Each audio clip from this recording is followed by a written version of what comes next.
The most dangerous secrets are never carried by the loudest men. They're carried by the ones nobody remembers.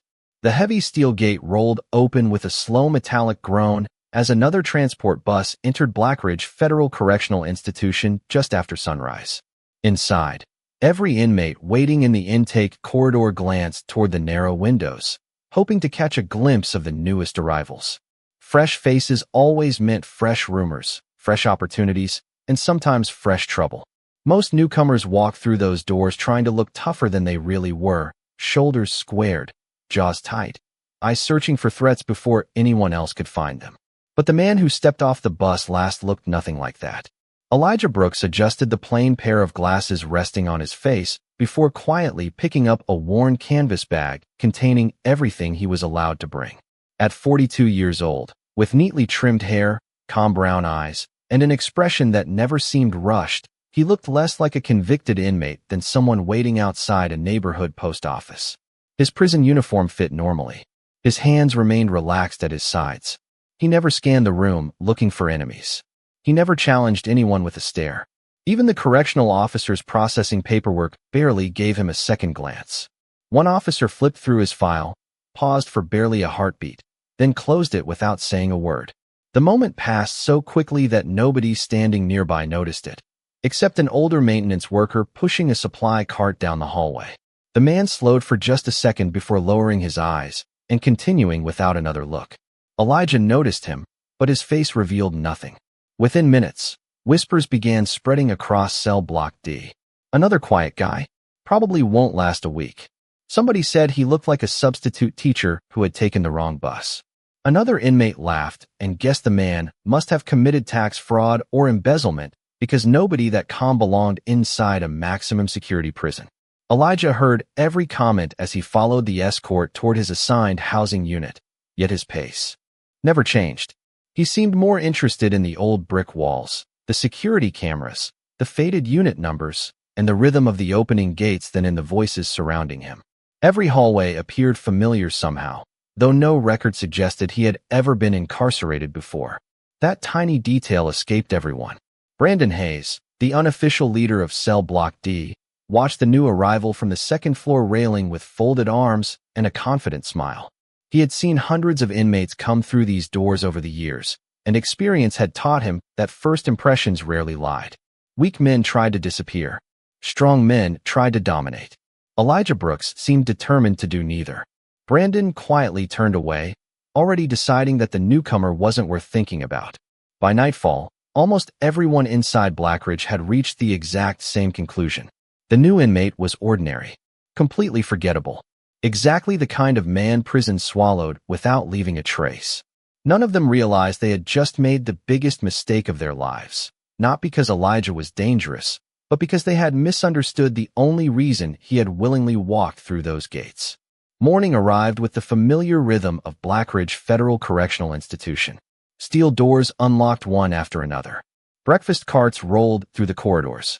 Officers exchanged shift reports while inmates settled into routines that rarely changed from one day to the next. Elijah Brooks moved through that routine as though he had practiced it for years, even though this was only his first full day inside the facility. He accepted his meal with a quiet thank you, carried his tray to an empty table near the wall, and spent more time observing the room than eating. Nothing about his movements attracted attention, yet something about his presence quietly unsettled people who could not explain why.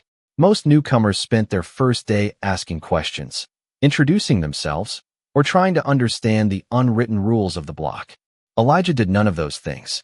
Instead, his eyes drifted across the cafeteria with unusual patience, lingering for only a second on each security camera, each emergency exit, each officer station, and each clock mounted high above the walls. The pattern seemed random unless someone happened to watch him long enough. No one did. Across the room, Brandon Hayes noticed only that the new inmate preferred to keep to himself. That confirmed his first impression. Quiet men either broke under pressure or learned to disappear. Neither possibility interested Brandon. His attention quickly shifted back to conversations with the men who surrounded him every morning. Yet while Brandon dismissed Elijah completely, someone else inside the cafeteria had begun paying closer attention. Officer Daniel Mercer had worked at Blackridge for nearly 17 years. He had processed thousands of inmates and believed he could usually recognize fear within seconds. It appeared in restless hands, forced confidence, wandering eyes, or nervous conversation. Elijah displayed none of those signs. He looked comfortable without appearing relaxed. He listened without seeming curious. Most unusual of all, he never once asked how long breakfast lasted, where recreation was held, or which housing unit controlled the yard. It was almost as if he already knew the answers. Mercer quietly reviewed the intake roster later that morning, expecting to discover that Elijah had previously served time somewhere else. Instead, the record showed no prior incarceration. The file contained remarkably little information beyond a conviction and sentence. Several pages appeared to be missing, replaced by official notices indicating restricted access. Mercer frowned before closing the folder. In nearly 2 decades, he had only seen sealed records assigned to a handful of inmates. As the day continued, small moments became increasingly difficult to ignore. An elderly librarian greeted Elijah with a polite nod that lingered a little too long. A maintenance supervisor unexpectedly paused outside his housing unit before continuing down the corridor without speaking. Even the assistant warden glanced toward Elijah during afternoon count with an expression that looked less like suspicion and more like recognition. Each incident seemed meaningless by itself. Together, they formed a puzzle that nobody had yet assembled. Elijah noticed every one of them. Still, he remained exactly the same calm, quiet man everyone believed they had already figured out. By the middle of the week, Blackridge Federal Correctional Institution had settled back into its familiar rhythm. Yet quiet conversations kept circling around one unexpected subject. Nobody could explain why the new inmate seemed so ordinary while somehow becoming impossible to ignore. Rumors began the way they always did, passing from one table to another, changing a little each time they crossed the room. One man claimed Elijah Brooks had once been an accountant who had made a terrible financial mistake. Another insisted he had worked as a history teacher somewhere in the Midwest. Someone else joked that he looked more like a church volunteer than a federal inmate. Every theory sounded believable because Elijah never corrected anyone. He simply listened, offered a polite smile when someone spoke to him, and continued with his day as though the conversations belonged to someone else entirely. That silence slowly became more interesting than any dramatic story could have been. During recreation hour, most inmates gathered in familiar groups, filling the yard with loud debates, card games, and endless opinions about life beyond the prison walls. Elijah chose a quiet bench beneath the only tree inside the secured yard. He opened a worn paperback borrowed from the library and turned each page with complete concentration. Every few minutes he lifted his eyes, not toward the inmates around him, but toward the old administration building overlooking the yard. Its brick walls had faded after decades of harsh winters and humid summers. Yet Elijah studied the structure with the attention of someone searching for a memory rather than admiring architecture. Officer Daniel Mercer happened to notice the pattern from a nearby observation point. It was subtle, but impossible to dismiss. Elijah was not simply looking around. He appeared to recognize places before he reached them. The north corridor never surprised him. He never hesitated at intersections inside. The housing unit. Even maintenance schedules seemed strangely familiar to him. Mercer quietly reminded himself that the official record clearly stated this was Elijah's first prison sentence, but the certainty he had felt 2 days earlier was beginning to weaken. Late that afternoon, another unusual moment unfolded. Assistant Warden Rebecca Collins crossed the main corridor carrying several folders before suddenly slowing as Elijah passed in the opposite direction with his housing unit. Their eyes met for barely a second. Collins gave the smallest nod imaginable. Elijah returned the gesture just as briefly before continuing without changing his pace. Neither one spoke. The exchange lasted less than 2 seconds, yet Mercer saw enough to recognize something unusual. Correctional administrators did not casually acknowledge newly arrived inmates, especially not with quiet familiarity. Before he could think further, Collins disappeared through a secured office door, and Elijah continued toward the housing unit as though nothing at all had happened. That evening, while the lights dimmed across cell block D, Brandon Hayes finally heard whispers that even he could not dismiss. Someone claimed staff members were treating the quiet newcomer differently. Another inmate insisted certain officers watched Elijah with respect rather than suspicion. Brandon laughed at the stories, calling them prison gossip born from boredom, but long after the conversations ended, one question refused to leave his mind. If Elijah Brooks truly was just another ordinary inmate, why did so many people inside Blackridge seem to recognize something that nobody else could see? Thursday morning began with steady rain tapping against the narrow windows of Blackridge Federal Correctional Institution, turning the gray concrete yard into a quiet sheet of reflections. Inside Cell Block D, routines continued with mechanical precision, yet an invisible shift had begun. Curiosity had quietly replaced indifference. Elijah Brooks was no longer completely ignored. He had become a question that nobody could answer. Brandon Hayes noticed it before anyone admitted it aloud. Conversations stopped for a moment. Whenever Elijah walked past, men who usually paid attention only to themselves found excuses to glance in his direction. The newcomer still spoke very little, still carried himself with the same measured pace, and still avoided unnecessary attention.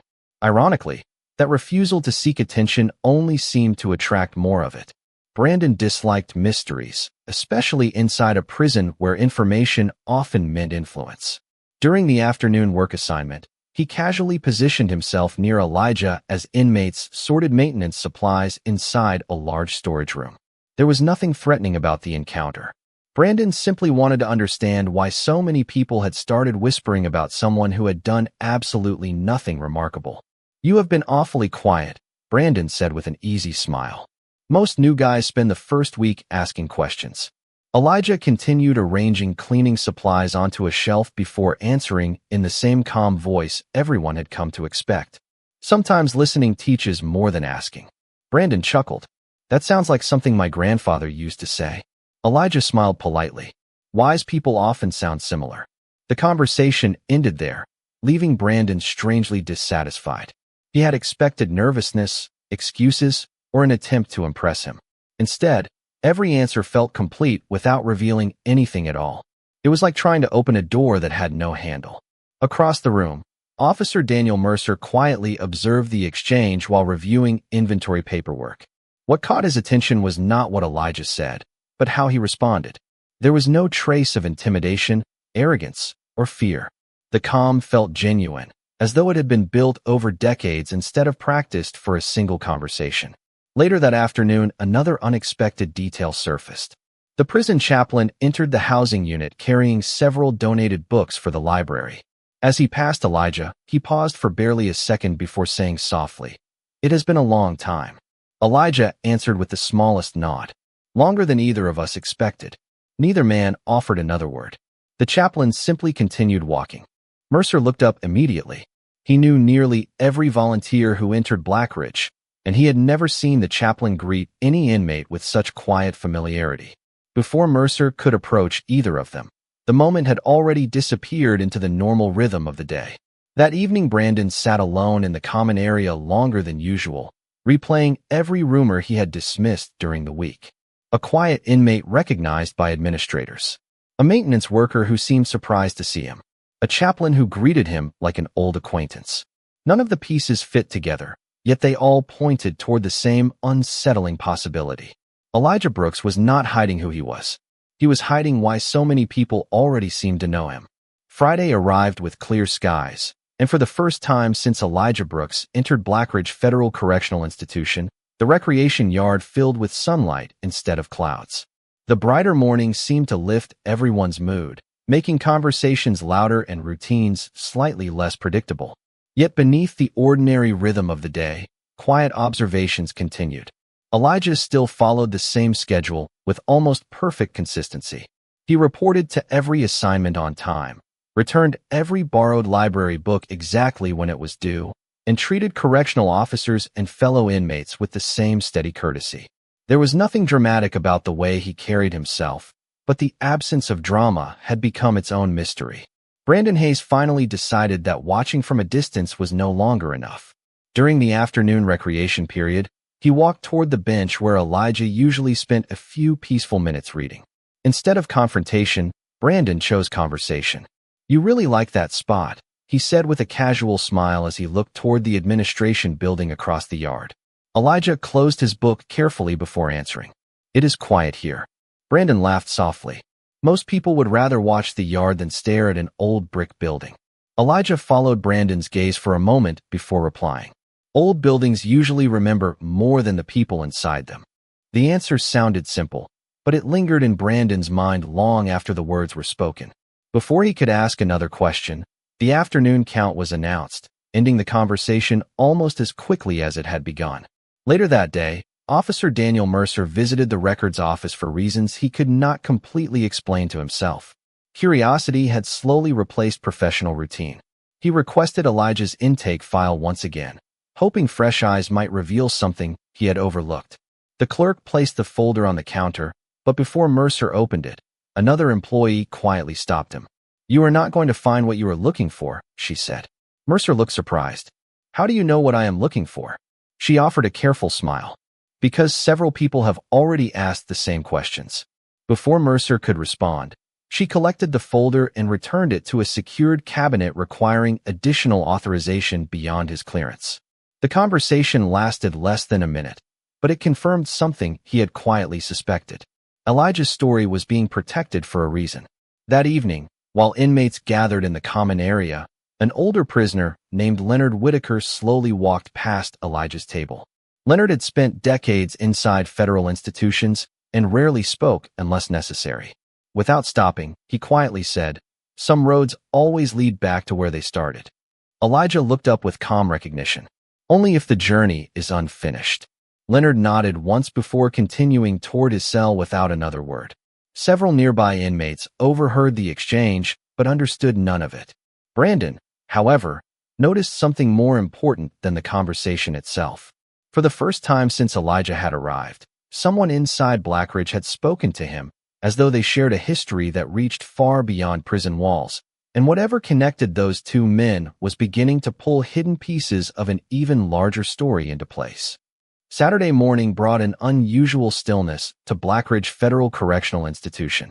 The weekend schedule moved at a slower pace, giving inmates more time to notice details that normally disappeared beneath the structure of work assignments and daily routines. Elijah Brooks welcomed the quiet without changing a single habit. After breakfast, he borrowed another book from the library, thanked the librarian with the same measured politeness, and returned to the familiar bench overlooking the administration building. He opened the book, but anyone watching closely would have realized he turned very few pages. His attention drifted toward the upper windows of the old building where sunlight reflected across the weathered glass. It was almost as if he was waiting for something that had not happened yet. Officer Daniel Mercer continued struggling with the questions that refused to leave his mind. The sealed records, the unusual greetings, the quiet respect from people who rarely acknowledged inmates. None of it fit together.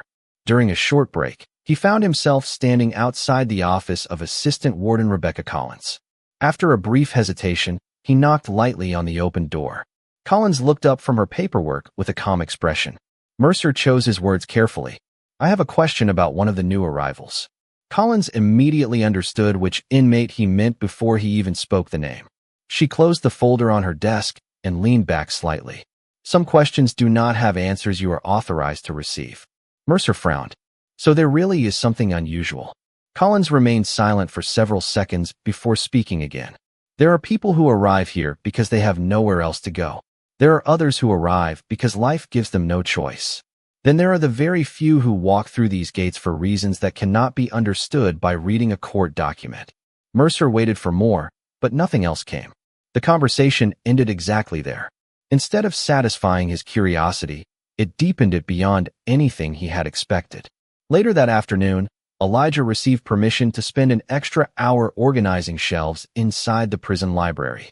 The assignment appeared ordinary enough, yet the elderly librarian quietly handed him an aging local history book that had never been placed in the circulation system. As Elijah opened it, a folded newspaper clipping slipped onto the table. It showed the front entrance of Blackridge taken more than 20 years earlier. Several people stood in the photograph, but the image had faded too much to identify every face. Elijah studied the picture with remarkable patience before carefully returning it between the pages. He said nothing. The librarian asked no questions. Across the room, Leonard Whitaker happened to notice the exchange from a distance. His expression changed almost imperceptibly before he lowered his eyes and continued shelving books as though nothing unusual had happened. By evening, another invisible piece had settled into place. Elijah was no longer simply moving through Blackridge.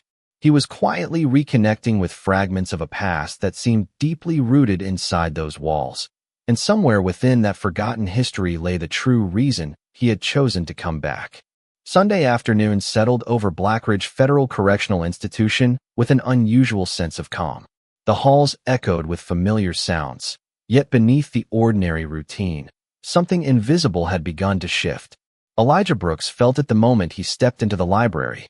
The elderly librarian greeted him with a quiet smile and pointed toward a small cart of donated books waiting to be sorted. It appeared to be another ordinary assignment, but Elijah immediately noticed one thin folder resting beneath the stack. Without drawing attention, he lifted it together with several books and carried everything to a quiet table near the back window. Inside the folder was a faded maintenance inventory from more than 20 years earlier. Most people would have seen nothing more than outdated paperwork, but Elijah studied every page with remarkable focus. A handwritten map had been folded inside, showing sections of Blackridge that no longer existed after later renovations. Several hallways had different names. Offices had changed locations. Entire wings had been redesigned. Elijah traced one particular corridor with his finger before quietly folding the map exactly as he had found it. Across the room, Leonard Whitaker watched without interrupting. After several minutes, he slowly approached the table and spoke so softly that no one else could hear. "You found it sooner than I expected." Elijah looked up with the same calm expression he always carried. "Some places never really disappear. They only change their names." Leonard nodded thoughtfully. "You still remember every hallway?" Elijah answered after a brief silence. Some memories refused to fade. Before another word could be spoken, the librarian pushed a cart between them, naturally ending the conversation. Nothing about the exchange seemed remarkable to anyone nearby. Yet Leonard walked away with an expression that suggested years of unanswered questions had finally begun receiving answers. Later that evening, Officer Daniel Mercer reviewed archived facility records while finishing paperwork before the end of his shift. He was no longer searching Elijah's personal file. Instead, he searched the prison's own history. After nearly an hour, he found an old annual report containing a staff photograph taken more than 2 decades earlier in front of the original administration building. Mercer leaned closer. One face immediately caught his attention. The young maintenance supervisor standing near the center looked strikingly familiar. It took several seconds before he realized why. The elderly maintenance worker who still pushed supply carts through Blackridge every morning was standing in that same photograph, almost unchanged except for his age. Then Mercer noticed another figure standing only a few feet away. The image was slightly blurred, and part of the person's face had been obscured by sunlight reflecting across the photograph. But the posture, the glasses, and the unmistakable calm expression looked astonishingly similar to Elijah Brooks. Mercer checked the date beneath the picture again. It had been taken more than 20 years before Elijah officially entered Blackridge as an inmate. His pulse quickened as impossible questions filled his mind. There had to be another explanation. Yet deep inside, he already understood one undeniable truth. Elijah had not been studying Blackridge because he was learning its history. He had been remembering it. Monday morning arrived with an unusual sense of anticipation that nobody could explain.